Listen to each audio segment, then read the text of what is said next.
देखो बेटे, आज हम कर रहे हैं डेफिनेशन ऑफ बिजनेस एथिक्स। ठीक है, according to W.O. Wheeler, business ethics is an art and science of maintaining a proper harmonious relations with society. ठीक है, बिजनेस एथिक्स बेटे आर्ट भी है, साइंस भी है। ठीक है, आपके मतलब हारमोनियस रिलेशंस एस्टैब्लिश करता है सोसाइटी के साथ, इट्स वेरियस ग्रुप्स, इसके बहुत सारे ग्रुप्स के साथ, इंस्टीट्यूशंस के साथ, as well as recognising the moral responsibility for the rightness और रॉन्गनेस ऑफ बिजनेस। और ये क्या करता है, रिकॉग्नाइज करता है अपनी मोरल रिस्पॉन्सिबिलिटी को बिजनेस की अच्छे के लिए या बिजनेस के बुरे के लिए।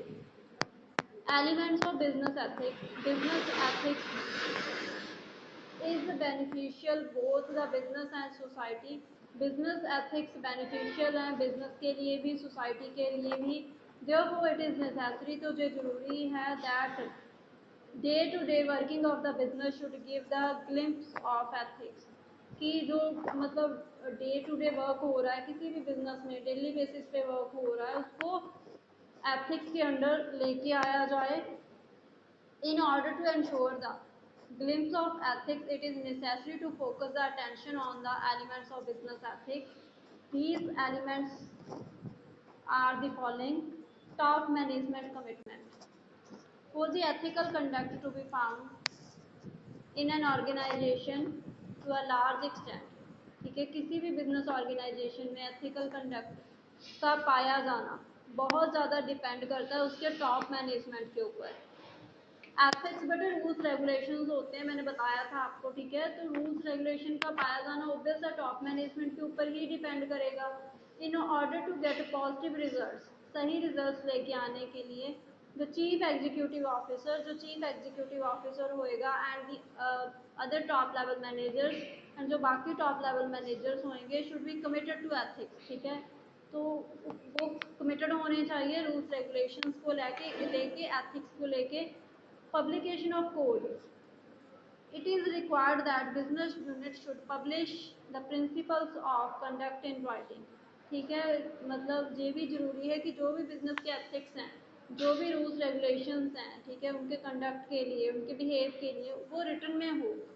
सच a publication is called the code. ठीक है, जब वो पब्लिश हो जाएंगे आपके एथिक्स, तो उसको कोड बोला जाएगा।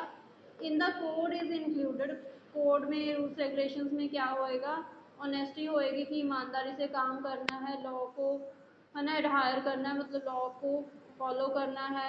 प्रोडक्ट सेफ्टी एंड क्वालिटी, जो प्रोडक्ट्स लोगों को अवेलेबल करवाने हैं वो सेफ होने चाहिए, क्वालिटी होनी चाहिए उनमें, वर्क प्लेस सेफ्टी होनी चाहिए, मीन्स इन्वायरमेंट सही होना चाहिए। कन्फ्लिक्ट ऑफ इंटरेस्ट, मतलब जो इंटरेस्ट एक दूसरे के साथ कन्फ्लिक्ट कर रहे हैं किसी भी वर्कर के, मैनेजर्स के, जब बिजनेस के, सोसाइटी के साथ, वो नहीं होना चाहिए। एम्प्लॉयमेंट प्रैक्टिसेस होनी चाहिए, सेलिंग एंड मार्केटिंग प्रैक्टिसेस हैं जो वो फेयर होनी चाहिए, मतलब सही डील होनी चाहिए, सही तरह की इंफॉर्मेशन देनी चाहिए लोगों को, एंड फाइनेंशियल रिपोर्टिंग होनी चाहिए। Establishment of complaints mechanism.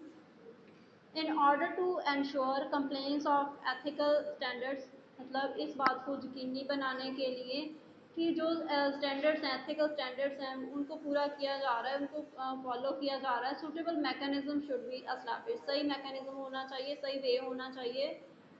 Some of the examples are the following, कुछ एग्जांपल्स हैं। Taking care of ethics at the time of recruitment and training, जब वर्कर्स को रिक्रूट किया जा रहा है, उनको ट्रेनिंग दी जा रही है, तो उस टाइम पे एथिक्स को फॉलो करना चाहिए। पार्शियलिटी नहीं होनी चाहिए रिलीजन बेसिस पे, कास्ट बेसिस पे। ठीक है, और कोई ऐसा नहीं कि अगर कोई किसी का रिलेटिव है तो उसको अपॉइंट कर लिया, उसकी क्वालिफिकेशन कम है, किसी भी तरह की पार्शियलिटी नहीं होनी चाहिए रिक्रूटमेंट एंड ट्रेनिंग के टाइम पे।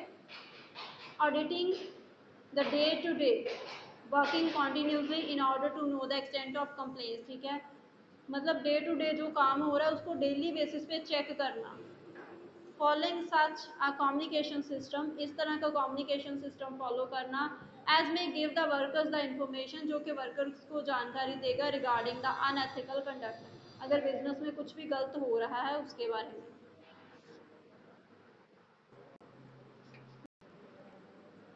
फोर्थ पॉइंट है बच्चे देखो, involving employees at all levels. It is the employees of all levels who implement the ethical policies. ठीक है, जो भी पॉलिसीज बेटे बनती हैं किसी भी ऑर्गेनाइजेशन में किसी भी तरह की, उनको अप्लाई वर्कर्स ने ही करना होता है। तो एथिकल पॉलिसीज हैं जो, उनको भी वर्कर्स ही अप्लाई करेंगे। Hence their participation in all the ethical programmes is essential. तो जो भी एथिकल प्रोग्राम्स हो रहे हैं, जब पॉलिसीज बन रही हैं, उस टाइम पे वर्कर्स की पार्टिसिपेशन ज़रूरी है। For example a small group of employees, ठीक है, मतलब एम्प्लॉयज़ का एक स्मॉल ग्रुप है, कैन बी फॉर्म्ड, उसको फॉर्म किया जा सकता है, and they can be given the job, और उनको जॉब दी जा सकती है of discussing the importance of ethical policies, कि वो डिस्कशन करें कि एथिकल पॉलिसीज की क्या इंपॉर्टेंस है, and ascertaining the opinion of other employees on them. ठीक है, और जो बाकी एम्प्लॉयज़ हैं उनकी ओपिनियन को जानना एथिकल पॉलिसीज के ऊपर। Measuring results, although measuring the success of ethical programs is very difficult। ठीक है, जॉब मतलब जो एथिकल हमारे प्रोग्राम्स हैं बेटे, उनकी सक्सेस को मेयर करना, चेक करना बहुत ही मुश्किल है। But it can be done by, but इसको किया जा सकता है by determining certain standards of business, business के कुछ स्टैंडर्ड्स को फिक्स करके।